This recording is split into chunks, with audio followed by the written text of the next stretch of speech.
Welcome to my YouTube channel. आज के topic में हम लोग बात करेंगे पिट्यूटरी ग्लैंड पे।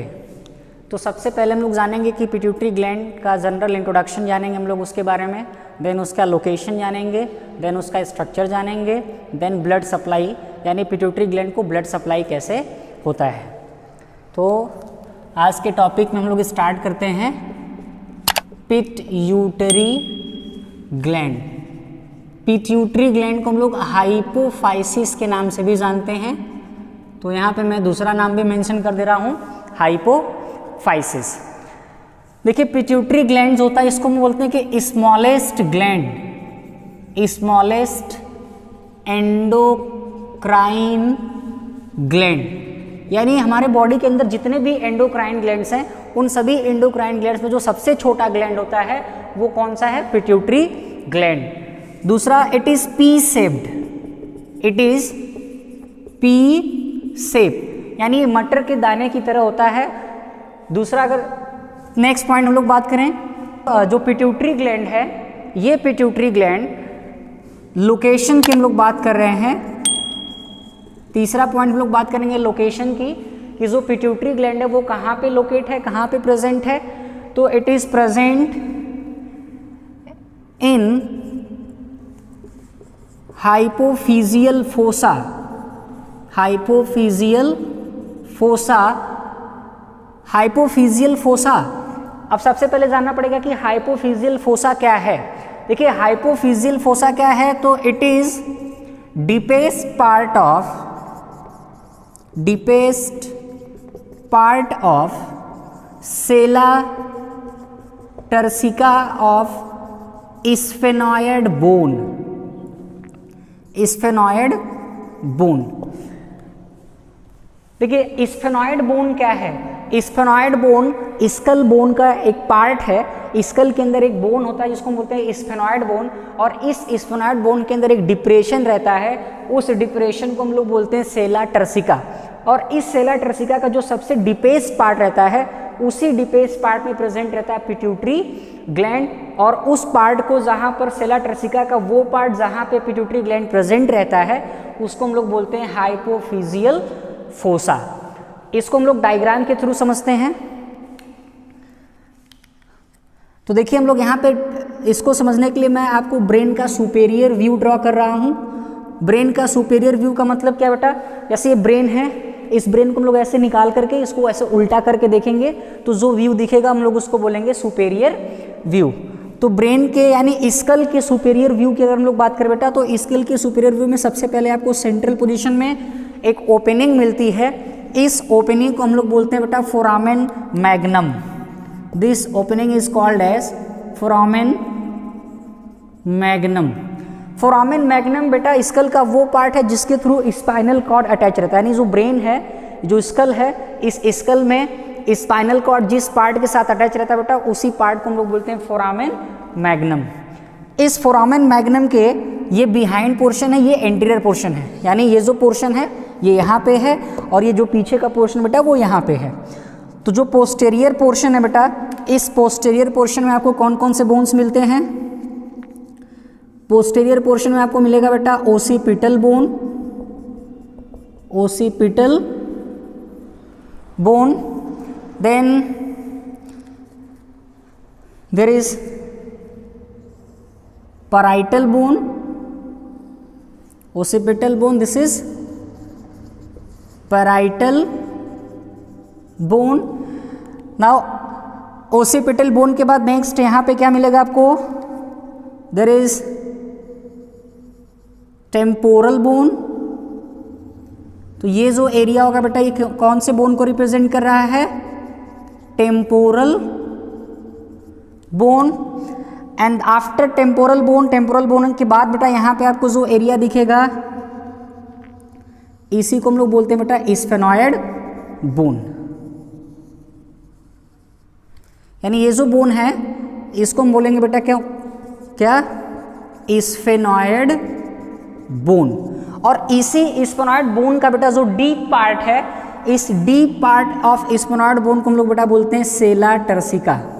सो दिस इज सेला टर्सिका। और इसी सेला टर्सिका के अंदर बेटा प्रेजेंट रहता है पिट्यूटरी ग्लैंड, और जहाँ पे पिट्यूटरी ग्लैंड प्रेजेंट बेटा इसी को हम बोलेंगे fossa, hypophyseal fossa. So this is hypophyseal fossa which have pituitary gland. And then there is ethmoid bone. This is ethmoid bone and remaining जो पार्ट है बेटा, ये जो remaining पार्ट है इसको हम बोलेंगे कौन सा, frontal bone। तो ये frontal bone and this one is ethmoid bone. So this is the location of pituitary gland. अब हम बात करेंगे पिट्यूटरी ग्लैंड के स्ट्रक्चर की। तो स्ट्रक्चर ऑफ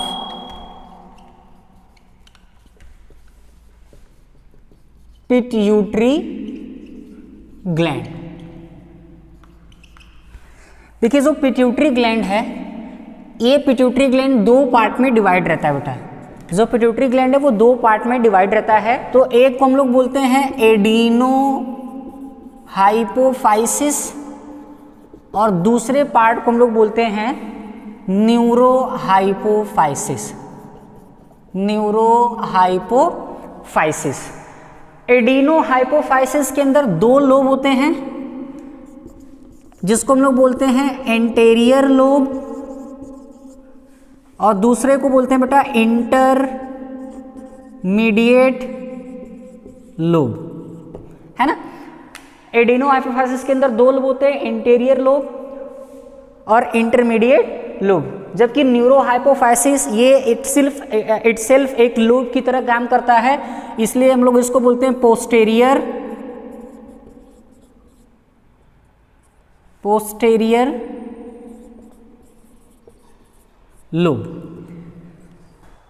अब हम स्टार्ट करने चल रहे हैं structure of pituitary gland. Then structure of pituitary gland. जैसा कि हम लोग जानते हैं कि पिट्यूटरी ग्लैंड क्या है, एक एंडोक्राइन ग्लैंड है जो पी शेप्ड ग्लैंड होता है और हाइपोथैलेमस के साथ अटैच रहता है। अब ये जो पिट्यूटरी ग्लैंड है ये दो पार्ट में डिवाइड रहता है। एक को हम लोग बोलते हैं adeno hypophysis and second part को बेटा हम लोग बोलते हैं neurohypophysis. This adenohypophysis is the combination of anterior lobe and intermediate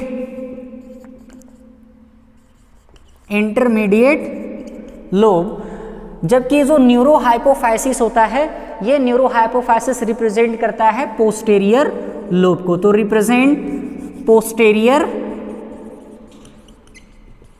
lobe. अगर डायग्राम के थ्रू हम लोग इसको समझें तो हाइपोथैलेमस जो कि फोर ब्रेन का बेसल पार्ट होता है और इसी हाइपोथैलेमस से स्टॉक लाइक स्ट्रक्चर निकलता है जो कि पिट्यूटरी ग्लैंड के साथ अटैचमेंट क्रिएट करता है बेटा। तो पिट्यूटरी ग्लैंड के अंदर कितने पार्ट्स हैं बेटा, ये दो पार्ट हैं। इसको हम बोलेंगे न्यूरोहाइपोफाइसिस और इस पार्ट को हम लोग बोलेंगे एडिनोहाइपोफाइसिस। और इसके अंदर हमने बोला था कि दो लोब रहता है बेटा, एक होता है एंटेरियर लोब, दूसरा होता है इंटरमीडिएट लोब। तो हम लोग यहाँ पे एक छोटा सा इंटरमीडिएट लोब रिप्रेजेंट करेंगे, बट ये जो इंटरमीडिएट लोब है इन केस ऑफ ह्यूमन बहुत ही रिड्यूस रहता है, रिड्यूस पार्ट है, बहुत छोटा सा पार्ट रहता है और ये एंटेरियर लोब के साथ मर्ज रहता है, इसलिए हम लोग दोनों को साथ में एडिनोहाइपोफाइसिस बोलते हैं। एंड दिस इज हाइपोथैलेमस जिसके साथ ये पिट्यूटरी ग्लैंड अटैच है। स्ट्रक्चर ऑफ पिट्यूटरी ग्लैंड के बाद अब हम लोग जा रहे हैं पढ़ने blood supply to the pituitary gland, यानी जो पिट्यूटरी ग्लैंड के जो दो पार्ट है एडिनोहाइपोफाइसिस एंड न्यूरोहाइपोफाइसिस, इन एडिनोहाइपोफाइसिस और न्यूरोहाइपोफाइसिस को ब्लड सप्लाई कैसे मिलता है। तो हमारा टॉपिक है blood supply to pituitary gland, pituitary gland. देखिए सबसे पहले मैं आपको फ्लो चार्ट के थ्रू बता देता हूं और उसको फिर डायग्रामेटिक रिप्रेजेंटेशन के साथ रिप्रेजेंट कर दूंगा, तो चीजें आपको क्लियर हो जाएंगी। देखिए सबसे पहले क्या होता है, हार्ट से, फ्रॉम हार्ट से बेटा एक आर्टरी निकलती है जिसको हम लोग बोलते हैं कैरोटिड आर्टरी, और वो कैरोटिड आर्टरी सप्लाई करती है ब्रेन पार्ट को। यानी हार्ट से एक आर्टरी अराइज होगी बेटा from heart, carotid artery arises and moves towards skull, है ना। यानी हार्ट से कैरोटिड आर्टरी निकलेगा बेटा और कहाँ मूव करेगा, स्कल के तरफ मूव करेगा। Now this carotid artery divided into two branch. So carotid artery divided into two branch, दो ब्रांचेस में क्या करेगा बेटा, ये डिवाइड कर जाता है। एक को हम लोग बोलते हैं एक्सटर्नल कैरोटिड आर्टरी। ये एक्सटर्नल कैरोटिड आर्टरी क्या करती है बेटा, सप्लाई करती है फेसियल एरिया को। फेसियल एरिया यानी जो हमारा फेस वाला एरिया है, इस एरिया को सप्लाई करेगा कौन, एक्सटर्नल कैरोटिड आर्टरी। यानी हार्ट से निकलेगा बेटा कैरोटिड आर्टरी, ये जैसे ही फेसियल एरिया में पहुंचेगा तो दो पार्ट में होगा, एक एक्सटर्नल कैरोटिड आर्टरी और दूसरा इंटरनल कैरोटिड आर्टरी जो ब्रेन के अंदर इंटर करेगा। तो जो एक्सटर्नल कैरोटिड आर्टरी वो फेसियल एरिया में सप्लाई करेगा और जो इंटरनल कैरोटिड आर्टरी वो इंटर करेगा स्कल के अंदर। तो यहाँ पे हम लोग लिखेंगे कि जो इंटरनल कैरोटिड आर्टरी है, internal carotid artery supply to skull where it divided into many branches, क्या करेगा, बहुत सारे ब्रांच में डिवाइड करता है और डिफरेंट ब्रांच में डिवाइड करके ब्रेन के डिफरेंट एरियाज को, डिफरेंट पार्ट को ब्लड सप्लाई करता है। उन्हीं ब्रांचेस में से दो ऐसे ब्रांचेस होते हैं जो ब्लड सप्लाई करते हैं पिट्यूटरी ग्लैंड को। यानी जो ब्रांचेस हो रहे हैं बेटा, इन ब्रांचेस में से दो ऐसे ब्रांचेस होते हैं जो कहाँ पे सप्लाई करेंगे बेटा, पिट्यूटरी ग्लैंड को सप्लाई करते हैं। तो कैसे, कौन कौन से दो ब्रांचेस हैं, एक को हम लोग बेटा बोलते हैं सुपर हाइपोफिजियल आर्टरी या सुपेरियर हाइपोफिजियल आर्टरी, और दूसरा होता है बेटा इंफीरियर हाइपोफिजियल आर्टरी। देखिए जो सुपेरियर हाइपोफिजियल आर्टरी होता है, ये सुपेरियर हाइपोफिजियल आर्टरी सबसे पहले हाइपोथैलेमस के अंदर एंटर करता है और हाइपोथैलेमस में एंटर करने के बाद इट फॉर्म द सेट और नेटवर्क ऑफ ब्लड कैपिलरीज। तो सप्लाई टू हाइपोथैलेमस, ये किसको सप्लाई करेगा बेटा, हाइपोथैलेमस को सप्लाई करेगा, where it form network of capillary. Now अब ये जो नेटवर्क ऑफ कैपिलरीज हैं, हाइपोथैलेमस के अंदर जो नेटवर्क ऑफ कैपिलरीज हैं, ये नेटवर्क ऑफ कैपिलरीज पास करते हैं एंटीरियर पिट्यूटरी में और एंटीरियर पिट्यूटरी को ब्लड सप्लाई करेंगे। यानी एंटीरियर पिट्यूटरी के अंदर जो ब्लड सप्लाई होता है वो इनडायरेक्ट होता है, किसके थ्रू, हाइपोथैलेमस के थ्रू होता है। यानी सबसे पहले ब्लड हाइपोथैलेमस के अंदर आएगा, देन हाइपोथैलेमस से ब्लड कैपिलरीज के थ्रू ट्रांसफर होकर के जाएगा एंटीरियर पिट्यूटरी में। तो हम लोग यहाँ पे नेक्स्ट लिखेंगे कि now indirectly the blood from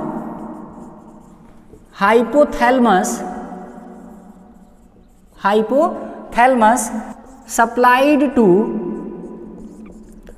anterior pituitary, anterior pituitary through hypothalamus, hypothalamus hypophyseal portal system, through hypothalamus hypophyseal portal system. जबकि जो इंफीरियर हाइपोफिजियल आर्टरी है, ये inferior hypophyseal artery directly blood supply करती है पोस्टेरियर पिट्यूटरी को। तो directly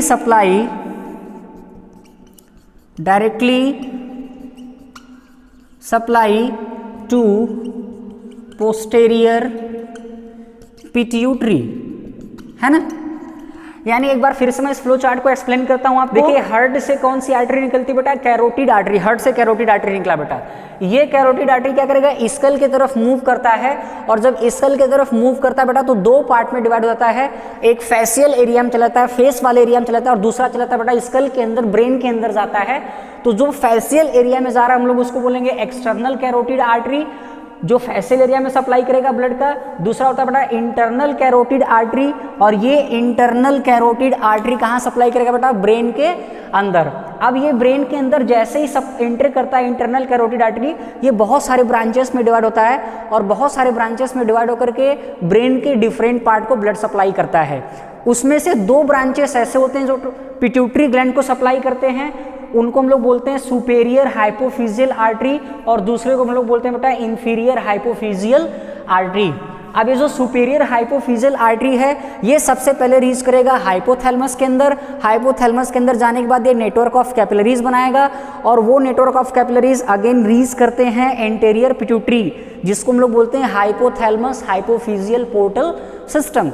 यानी anterior pituitary को, एंटेरियर पिट्यूटरी के अंदर जो ब्लड सप्लाई होगा वो किसके थ्रू होता है, हाइपोथैलमस के थ्रू होता है। इसलिए एंटेरियर पिट्यूटरी का जो ब्लड सप्लाई होगा वो इनडायरेक्ट होता है, जबकि जो दूसरा ब्रांच होता है कैरोटिड आर्टरी का, जो उसको हम बोलते हैं इंफीरियर हाइपोफिजियल आर्टरी, और ये inferior hypophyseal artery directly blood supply करता है पोस्टेरियर पिट्यूटरी को। अब जब आर्टरी ब्लड सप्लाई कर लेता है, देन ये जो ब्लड होगा वहाँ पे गैसियस एक्सचेंज होगा, न्यूट्रिशंस एक्सचेंज होंगे, और गैसियस एक्सचेंज के बाद जो ब्लड रहता है वो वेन्स के अंदर चलाता है। वेन्स से वो ट्रांसफर होकर के जो ड्यूरा के बीच में स्पेस रहता है, ड्यूरा मेटर के बीच में जो स्पेस रहता है जहाँ पे वेनस साइनस मिलते हैं, उन वेनस साइनस के पास जाता है, और वेनस साइनस से जो ब्लड रहता है उसको ड्रेन कर लिया जाता है वापस हार्ट के पास में, यानी उसको फिर से प्यूरिफाई करके देन फिर अगेन उसको ट्रांसफर किया जाता है। Blood supply to the pituitary gland को हम लोग डायग्रामेटिक रिप्रेजेंटेशन के थ्रू समझ लेते हैं।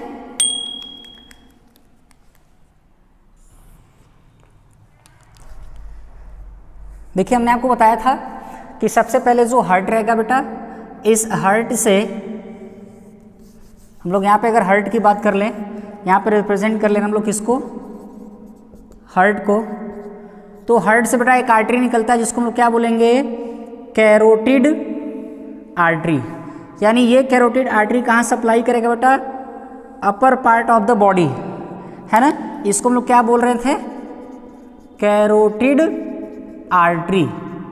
अब ये कैरोटिड आर्टरी क्या करता है, दो पार्ट में डिवाइड होता है, एक पार्ट जो ब्रेन को सप्लाई करता है और दूसरा पार्ट जो फेशियल एरिया को सप्लाई करता है। तो जो फेशियल एरिया को सप्लाई करता है हम लोग इसको बोलेंगे एक्सटर्नल कैरोटिड आर्टरी, और जो स्कल को सप्लाई करेगा उसको हम बोलेंगे इंटरनल कैरोटिड आर्टरी। अब ये इंटरनल कैरोटिड आर्टरी सबसे पहले कहाँ जाता है बेटा, हाइपोथैलमस के।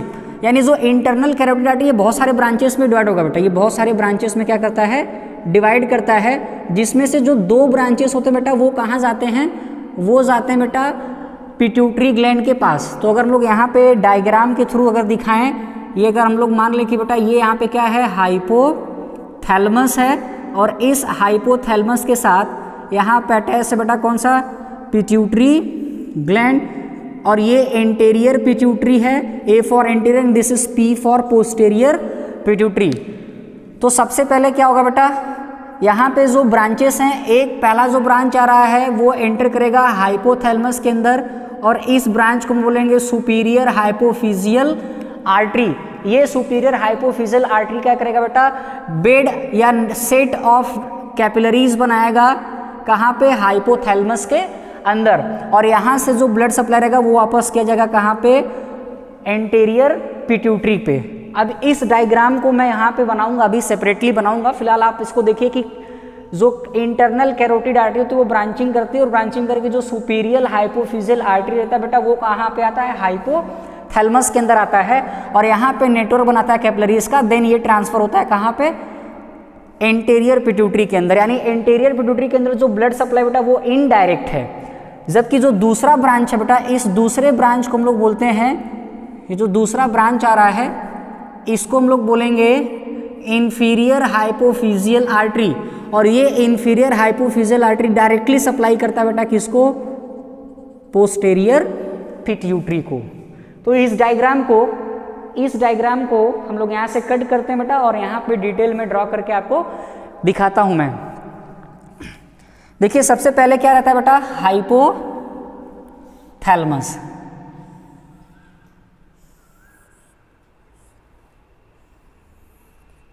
ये हो गया हाइपोथैलेमस,